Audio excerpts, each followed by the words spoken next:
Hey there friends, this is Clint Grantham with South Alabama Liberty.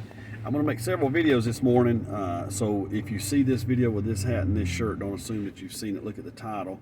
I don't want to put it all in one video because I don't want to bore anybody or keep you too long on one subject. What I want to do is touch base with you really quickly and just to share experience I had this morning and to sort of give you a little bit of an idea of what other people are thinking and the fact that you can make a difference. We were on our way down to Pensacola this morning. I got to run down there and pick something up and then run straight back to Alabama. My best friend in the world, my baby bro, is driving me down here, and he doesn't like to smoke in his truck. So Patrick pulls over so he can get out and smoke. Well, I'm doing emails and sending messages and things like that, and I happen to look up and I see that we're stopped at an old store. So I look at it, and I get this feeling a lot when I see an old store that's just, you can tell it's a small, locally owned business, and that it's struggling, that it's been struggling for a lot of years. And you get the impression, and I know this is happening to you, it has happened to you too, is that you say, man, I really ought to go in there and buy something and spend some money with this person. So because we're in this parking lot, I'm like, we really ought to go in there and support this local business guy. So I tell Pat, look, we don't need anything, but I'm gonna go in there and buy some stuff. And I get inside and I realize that it is an old country store. It's exactly the kind of country store that you grew up going to. They sell all the things that a normal convenience store would sell, but they sell eggs, and there's some fresh vegetables and some onions, and there's some fish bait and a little bit of tackle, and there's a nut and bolt bin back there, some Connor keys, and just things that people in that community needed to get by. They didn't want to have to go all the way into town. Now, this is Helms Grocery. It's got a Crestview address now, but it's really not in Crestview. And once upon a time, it was a long way from Crestview. So I go in the store, and I speak to the man that's in the store. He's in there by himself, it's an older gentleman.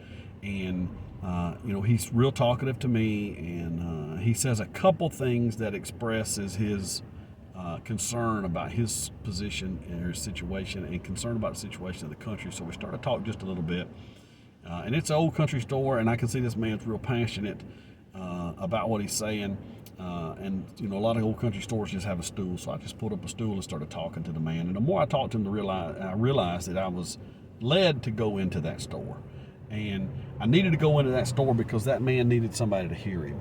He needed to be able to talk. He needed to be able to say the things he wanted to say. And he needed somebody to listen to him. And he started off, and he let a few cuss words slip out, and he apologized for that. And he said, I don't even know you might be a preacher. And I said, I'm not a preacher. He'd introduced himself already. So I said, I'm not a preacher, Bobby. You can speak any way you want to. And he started to talk again, and his voice got a little louder, and a few more cuss words came out, and he got tears in his eyes, and his voice was shaking. And he was expressing all of the same things that I've heard hundreds and hundreds and hundreds of you express when we've talked. He's upset about the state of this country. He's upset about the country that he's going to leave to his grandchildren. Before we go any further, his name is Bobby Helms.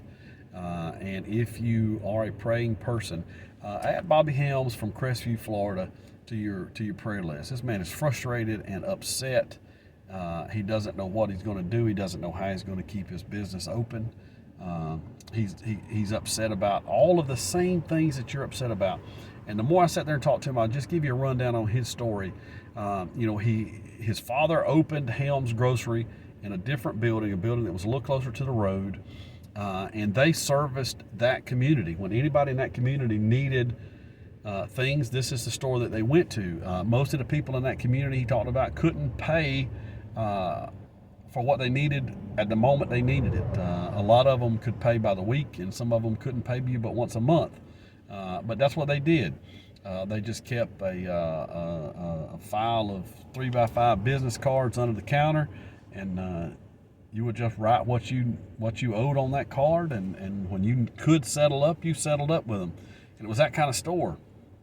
And when he in 1980, he built the building that he's in now. To give you a frame of reference of how long these people have been there, the new store was built in 1980. And when he built that store, he put in state-of-the-art tanks and all the things the EPA said he had to put in. and he sold fuel. And not too long after that, the EPA come in and said, you can't use this kind of tank. It's not approved anymore, and not only can you not use it, you have to get it out of the ground. So he dug those tanks up and put in the new tanks that they said he had to put in. And then for several years he used those tanks, but they were single wall tanks. Then the EPA comes back and says you cannot use single wall tanks, you have to go to a double wall tank. And if you don't dig them up and if you don't dispose of them, we're going to fine you. So he dug his fuel tanks up and he put double wall fuel tanks in the ground. Well, fast forward to 2008, when the economy crashed in 2008. He's a little country store, doesn't have a lot of money. He couldn't afford to pay for the fuel when the fuel truck guy would show up. So he had to stop selling gasoline. So according to all the rules of the EPA, he mothballed his tanks, pressurized them, did all of the things that the EPA said he had to do. Now the tanks are still on the ground. The tanks are holding pressure. They're not leaking, and we know that because they'll hold pressure. They've been inspected. They use a camera thing that they can inspect them. The tanks are all good to go, ready to be used. He came back after he was able to get his business back together and could afford to start selling fuel again. And the EPA said, well, you can't sell fuel. Even though the tanks are the proper kind of tank, even though they were mothballed properly, even though they still hold pressure and have held pressure, even though they've been inspected and an inspector says they're good to go, the time that they've been mothballed is past the limit of an arbitrary time limit that we've set, that they haven't been in use for X number of years. So even though everything is right and all the T's are crossed and all the I's are dotted, you still can't use them. So he was unable to sell fuel. All right, now fast forward to just since the Biden administration has kicked in, the EPA has come back again and they've said, not only can you not use these tanks, you got to get them out of the ground. Well, he can't afford to get them out of the ground. So 3 months after that first visit, they came back and they gave him a fine for $10,500. This is a man that lives like most of us live, and now he's got a $10,000 fine that he cannot pay. They're talking about taking his property. He can sell his property, hopefully, but he can't get anybody to buy the property because nobody wants to buy the property with fuel tanks in it that the EPA says has to come up or face a fine. So it's just, he's in a situation that he can't get out of. He don't know what to do. He's frustrated. He's upset. He's got grandchildren in the military who are being told that they're going to be kicked out with a dishonorable discharge if they don't take a shot. He's upset about the way the coronavirus has been handled. He's upset that he's had family members that went to a doctor and were told you have this virus, but were sent home with no medicine. All of the things that you guys hear me talk about, this man is upset about it. And he's sitting there with tears in his eyes telling me about it, and he's cussing and he's saying, and he's calling the Republican Party MFers, and you can tell this is not how this man normally talks. He just, for whatever reason, in this conversation in this store with just me and him and Patrick, he feels like he can really express himself, and he's doing it.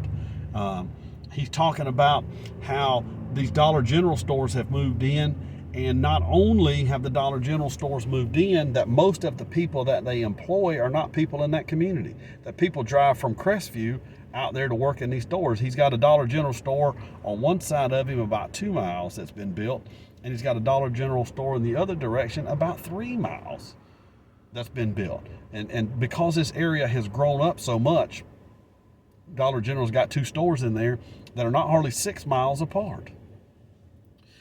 The thing that really frustrates him is the people in the community, people who grew up going to his store, whose parents went to their store, whose grandparents went to this store, will not go into his store now because they're going down to the Dollar General.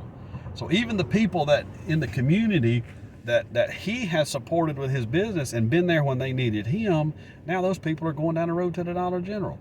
So he's upset about all of the crazy things that you are upset about, and he feels like he's all alone. So I'm making this video to tell you that first of all, when you get an urge to go do something and go do it. A lot of times I think it's God talking to you saying, I need you to go do this thing. And I think that Bobby Helms needed to vent, and he needed to talk about what was on his mind, and he needed somebody to really listen to him, and I mean really listen.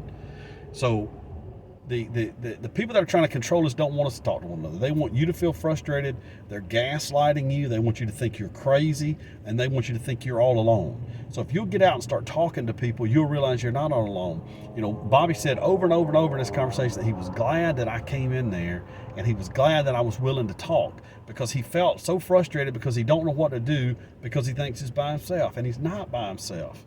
You know, so I'd encourage you to get out and talk to people, even people that you don't know, even people that you think you might disagree with. A lot of times you'll find you don't disagree on what the problem is. You only disagree about what the solution should be. And with reasonable people can find common ground. The next thing I want to ask you to do is to shop somewhere in a local business. You know, there are restaurant owners that have suffered through, the last 20 months. It's amazing that they're still in business. You know, don't go to Dollar General if you don't have to go to Dollar General. There's a store nearby that's owned by somebody in your community. Go in that store. Don't go to Lowe's. Go into a hardware store. You know, we got Townsend Building Supply in Enterprise, and it is a fine place. From what I understand, they're doing good enough because of support from people like you that they're opening a place, I think, in Panama City. I could be wrong about that. But shop local. Go into a local restaurant and do business with those people. Tip that server, but be patient, but do business. Stay out of the dadgum Dollar General. I mean, we need the Dollar General. I use a Dollar General. I'm not hating on Dollar General, but man, use that Dollar General when there's not another option.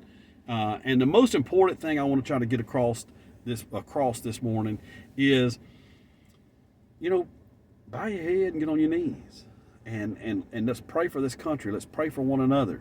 When I left Bobby, I told him I wanted him to know two things. I wanted him to know that he's not alone, and I wanted him to know that when I lay my head down tonight, that I'm going to pray for him specifically, and I'm going to do that. And I'm going to do it more than one night, but I'm definitely going to do it tonight. Because, when Patrick and I went out to the car or out to the truck, and we stopped at the front of the truck, and we prayed for Bobby right then. So pray for one another. Pray for the country that we leave to our children and grandchildren. Pray for the people who are fighting the good fight, and understand that now is the time to figure out where your line in the sand is and to draw that line. Right now is the time. We are going to make a difference, you and I together. Stick with me. God bless America.